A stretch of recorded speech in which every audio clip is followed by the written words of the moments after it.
Welcome to Healthy Mama Hacks, a weekly mini podcast where I share my best tips for hacking your healthy mama life with simple tips for easier eating, cooking, and living a healthy mama life in 20-ish minutes, about the time it takes you to fold a load of laundry. So let's do this, mama. Hey friends, welcome back to another episode of Healthy Mama Hacks and part 3 of our Making Healthy Delicious series. I have gotten so many awesome responses from you guys when I reached out and I said, what do you want to know about making healthy food more delicious? So I think we are going to need a part 2 in this series. I have a really fun episode coming up next week all about soup. Yes, soup, because it is soup season, right? It's the winter time. And then I have some more episodes planned for you. So maybe in the springtime, we will do another series. But for now, let's talk about making veggies more delicious, because I think that pretty much all of us can agree that eating more vegetables is one of the simplest things that we can do to improve our health. The more vegetables, the better. Now, we want to eat vegetables in a way that feels good for us and a way that tastes good to us, okay? So I think the best way that we can eat more vegetables is not by shoving more vegetables down our throat or our kids' throats. It is about learning how to prepare them in a way that's delicious and palatable for us. So I have 8 tips on making veggies more delicious. So let's dive in. Tip number 1, I mentioned in the first episode of this series, but it deserves reiteration. That is to choose fresh and seasonal vegetables. The fresher and the more seasonal or the more in season your vegetables are, the better they're going to taste. They're also going to be higher in nutrients, which is awesome, right? Foods that are in season, foods that are ripe, that are freshly picked, that are local if you can, they're just going to taste better, right? And so that helps us to highlight the flavor of the vegetables instead of feeling like we need to mask the flavor of the vegetables because they're kind of bland. I think a lot of people who think that real food is not tasty, they've either never had tasty real food or they're eating food that's just kind of low quality. And I know that we don't all have access to like this beautiful organic food from a farmer's market, but we can just work on learning what vegetables or seasonal. And if we know what's in season, especially what's in season in our area, but what's in season in general, we can choose from those foods more often than not. And now we don't always choose the seasonal option, right? There are foods that my family loves that might not be in season. Like they love broccoli. We're not going to stop eating broccoli because it's not in season, but the more foods that are in season that you eat, especially vegetables, the better that they are. And so this is just going to improve the flavor overall. Tip number 2 is to season those vegetables well. Okay, I know I mentioned seasoning well in the first episode as well, but we need to talk about this, okay? There's no award that you're going to get for eating your vegetables naked, okay? No one's going to come give you an award. You don't need to.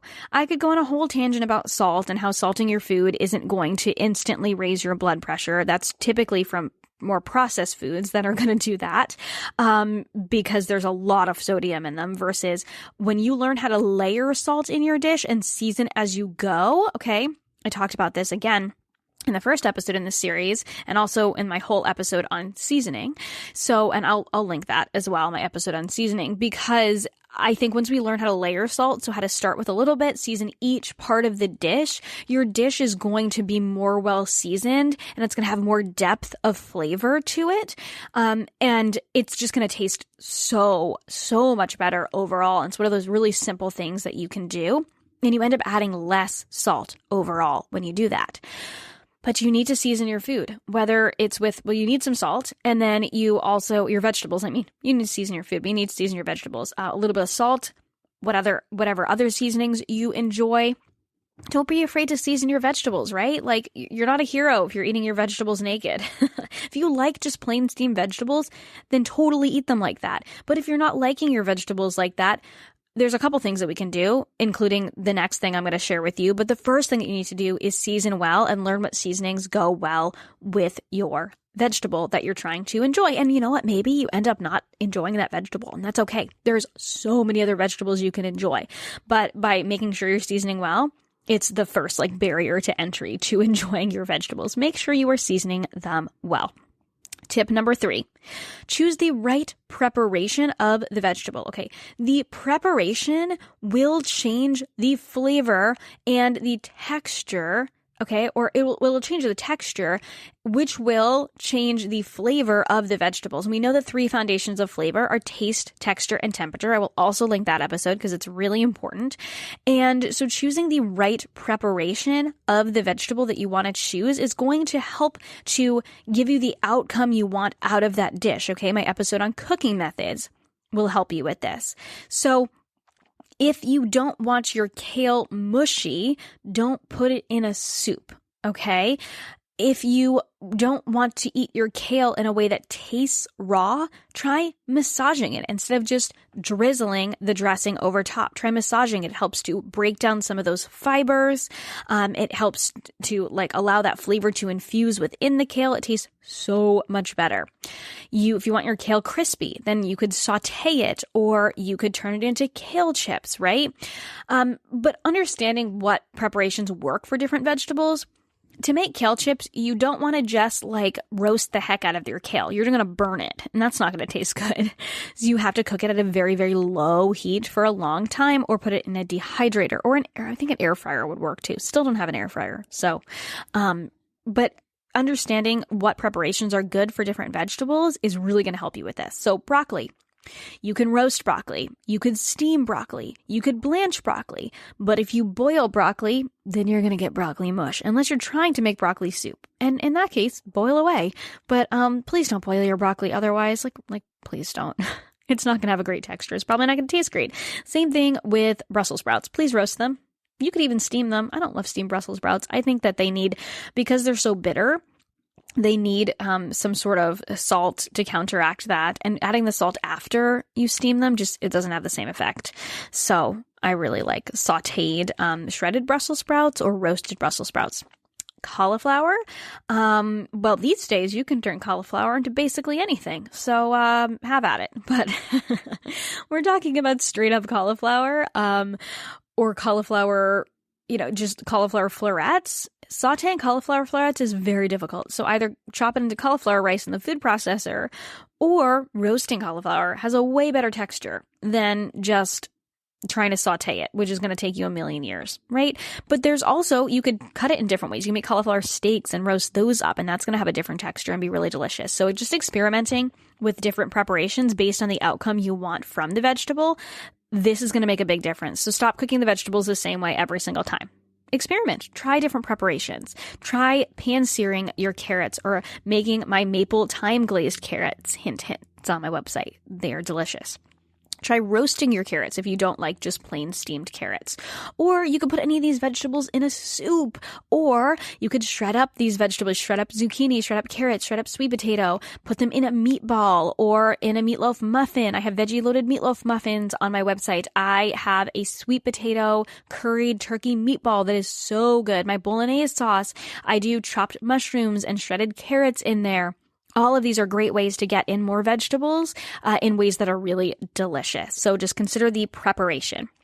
Tip number 4, I also mentioned this in the first episode in this series, but don't forget the fat. Fat carries flavor and also adds mouthfeel and texture, and it is what is going to make your broccoli, your cauliflower, your carrots, your whatever you're putting in the oven, it's what's going to make them nice and crispy, okay, and have that really great texture to them, that really great crisp to them. So don't forget the fat. Toss them in the fat. Don't just drizzle it on top, especially when you are roasting. Also, steaming that broccoli and tossing it in a little bit of butter after, or sauteing in a little bit of oil.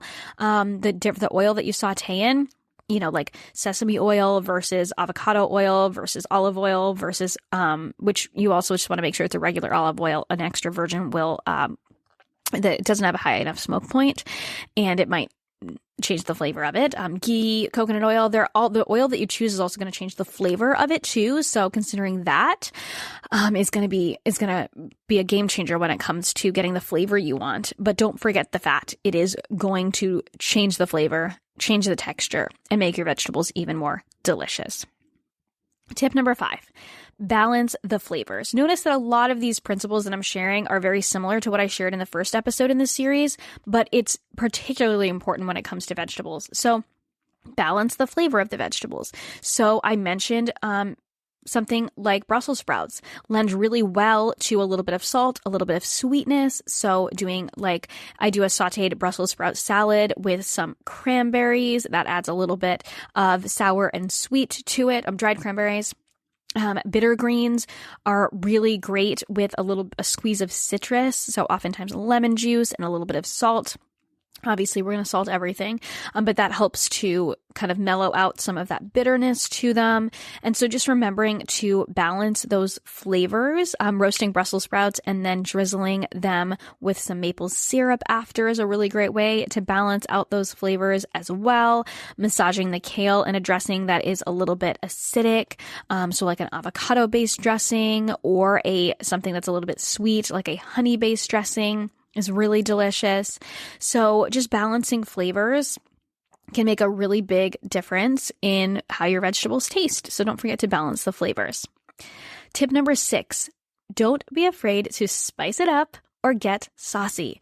Just like when I'm talking about seasoning with actual salt, don't be afraid to add spices to your vegetables. Do you know how delicious cauliflower is roasted with garam masala? You guys, you have to try it. It's so good. It's so delicious. And so try adding spices, right? If you're going to roast your vegetables. Or I don't recommend adding dried herbs after you have after you've steamed your vegetables. You don't ever want to add dry herbs to the top of a dish like I mentioned earlier, because they're not going to have enough time to infuse into the dish. But adding them before you're going to cook them can add so much flavor to it. You don't need to eat naked vegetables. That should be the title of this episode. That might be the title of this episode. Also, sauces. You can make some really delicious real food sauces. So you can make a tahini sauce. You can make a cashew cream sauce. You can make a pesto. You can make a romesco. You can make a chimichurri. You could make a peanut sauce. So many different sauce options, you guys, to make your vegetables delicious. You can make a homemade ranch sauce. You can make a homemade Caesar sauce. You can make a honey mustard dressing. You could make a homemade mayonnaise. You could make an aioli. I could go on and on about sauces because sauces are so delicious. And dipping your vegetables in sauces doesn't make them not vegetables anymore. It makes them more delicious. And if you're just steaming them or just lightly sauteing them or just lightly roasting them without any other flavors, or without a fat, that sauce can also add some necessary flavor or mouthfeel and mouthfeels to it as well, because a lot of sauces are also fat-based. So don't be afraid to spice it up, get saucy, or both. I have a ton of sauces in my Balance in a Bowl ebook because bowls are one of my favorite ways to get in lots of vegetables and lots of nutrients in a really easy bowl where you can mix and match with your family. I mentioned this in the first episode of the series as well. If you haven't listened to it, I have a whole podcast episode on bowls because they are one of our family's favorite meals. We just ate one last night, actually. Tip number 7, let's talk salad, because salad, vegetables, right? Dress your salad well. Okay. First of all, season your greens. Toss your greens with a little tiny bit of salt. That'll help to start to bring out the flavor, and dress your salad well. Okay. The entire salad. We're not drizzling dressing on top. We are tossing our salad in dressing just before we serve it. If it's, a massage kale salad, obviously I'm going to massage it with it ahead of time. But you want to dress your salad well with a dressing that you enjoy. And also, the texture of the ingredients in your salad matters. So especially the size of the ingredients in your salad, you want them to be similar sizes, okay? This is what is going to make your salad more delicious. I have a whole episode on how to make your salad more delicious. You want all of the ingredients in your salad to be a similar size so that you are getting all of those flavors in one bite. It's one of the reasons I'm a huge fan of a chopped salad. So dressing your salad well, season your greens, toss it well with your dressing, and do that right before serving because you don't want it to get mushy or anything like that unless it's a massage kale salad. But don't forget to dress it well and just make sure that the different ingredients are about the same size. That's going to make a big difference. And last but not least, eat your veggies the way you like to eat them. So I recommended that you choose vegetables that are more fresh and seasonal, that you season them well. You don't need to eat naked vegetables. You choose the right preparation for that vegetable. You learn different preparations for vegetables and you experiment, you try new things, okay? You learn how to balance the flavors. You learn how to cook the vegetables with fat. You spice them up. You get saucy with it. You dress your salads well if we're talking salads, right? And then eat them the way you like them. Experiment. Try different ways to prepare vegetables. You don't have to eat them the same way every time. And eat them the way that you like to eat them. That is the best way to eat more vegetables, is by eating them the way that you like to eat them, okay? There are no rules when it comes to eating vegetables. What's important is that you're just eating more of them. You're eating an abundance of them. So I think that's my biggest tip for you, is to just eat them the way that you like to eat them. Experiment, try new ways, and eat them the way that you like to eat them. And that's one of the easiest ways to eat healthier, in a way that's more delicious. So friends, I hope you enjoyed this series. That's what I've got for you today when it comes to vegetables. I hope you enjoyed this series as a whole. If you did, please let me know. Send me a DM over on Instagram at Healthy Mama Chris. Find me in the Healthy Balanced Mamas Facebook community. Let me know which episode you like the most, and definitely let me know what you want me to expand more on. We'll do another Making Healthy Delicious series in the near future. Friends, I hope you have a beautiful weekend, and I will catch you in the next episode. Thank you so much for listening to this episode of the Healthy Balanced Mama podcast. If you loved it, would you take a screenshot and share it with a friend over on Instagram and tag me in it? It helps me so much to know what you love and are taking away from each episode. If you really loved it, would you hop over to iTunes and give me a star rating and review? Every rating and review helps this podcast be seen and heard by more women who need to hear the message of balance and wellness without deprivation. It's the best free gift you could give me. And as a reminder, the information and opinions on this podcast are meant for education and inspiration only and are not to be taken as medical advice, diagnosis, or treatment. Please consult with a trusted practitioner before making any changes. Have a beautiful day, friend, and I'll see you in the next episode.